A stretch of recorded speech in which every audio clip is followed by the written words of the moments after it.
Bismillahirrahmanirrahim.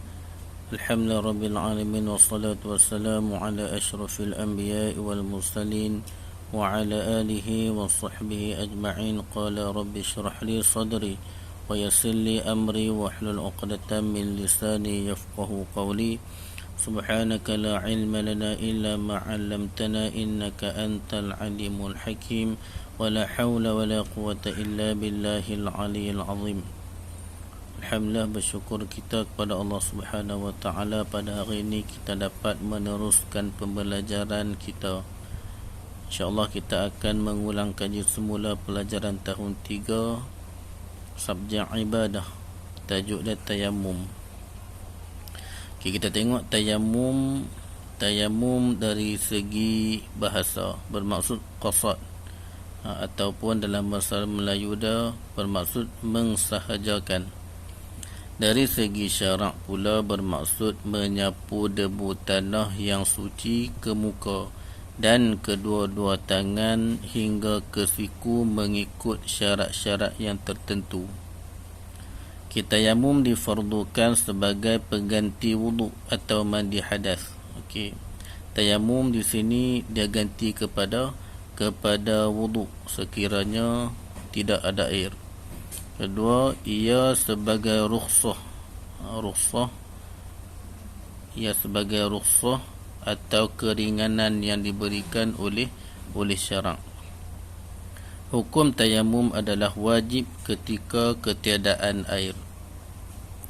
Syarat-syarat sah tayamum. Yang pertama, syarat dia masuk waktu solat. Bila masuk waktu solat, sekiranya ketiadaan air, kita boleh bertayamum.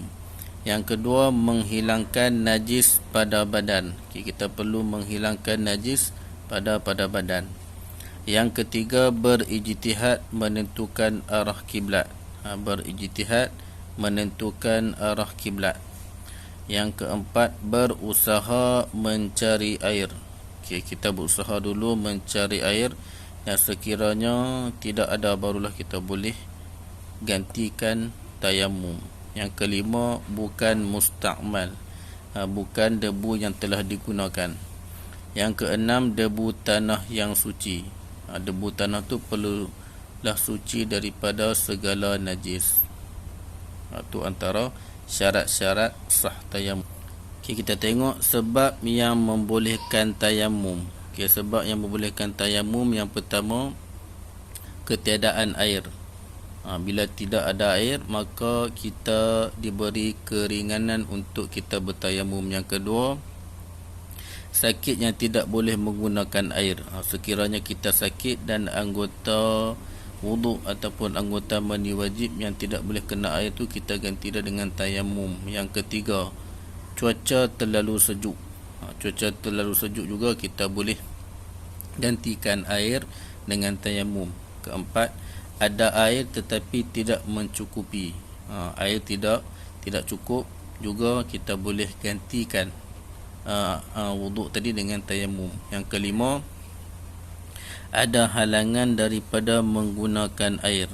Ada halangan daripada menggunakan air. Ini antara sebab yang sebab yang membolehkan kita bertayamum. Murid-murid yang dirahmati Allah Subhanahu wa taala, kita tengok pula rukun tayamum. Yang pertama, niat. Yang kedua, memindahkan debu ke tangan. Yang ketiga, menyapu debu ke muka. Yang keempat, menyapu debu ke tangan hingga ke siku. Yang kelima, tertib. Rukun tayamum ada apa? Ada 5. Sekali lagi, yang pertama niat, yang kedua memindahkan debu ke tangan, yang ketiga menyapu debu ke muka, yang keempat menyapu debu ke tangan hingga ke siku, yang kelima tertib. Ada perlu mengikut susunan lah. 1, 2, 3, 4 dan 5. Alat untuk bertayamum. Apakah alat untuk bertayamum? Jawapannya adalah debu tanah yang suci dan tidak bernajis. Ini adalah alat untuk kita bertayamum. Kita tengok pula sunat tayamum. Yang pertama, membaca Bismillahirrahmanirrahim. Yang kedua, memulakan sapuan pada bahagian atas muka. Ni antara perkara sunat. Yang ketiga, mendahulukan tangan kanan. Yang keempat, menipiskan debu pada kedua-dua tangan. Yang kelima, merenggangkan jari tangan ketika menepuk debu tanah. Yang keenam, menyelati anak-anak jari. Yang ketujuh, sekali sapuan sahaja. Yang kedelapan, menyapu tangan melebihi had wajib disapu. Yang kesembilan, menanggalkan cincin. Sekiranya ada cincin, kita sunat untuk kita menanggalkan cincin. Kita tengok pula cara tayamum. Yang pertama, menepuk kedua tangan, tapak tangan di atas debu. Yang kedua, niat. Yang ketiga, menyapu debu ke muka. Yang keempat, menepuk kedua tapak tangan di atas debu kali kedua. Yang kelima, menyapu debu ke tangan kanan ke siku. Yang keenam, menyapu debu ke tangan kiri ke siku. Perkara yang membatalkan tayamum. Perkara yang pertama, melakukan perkara yang membatalkan wuduk. Yang kedua, hilang keuzuran yang mengharuskan tayamum.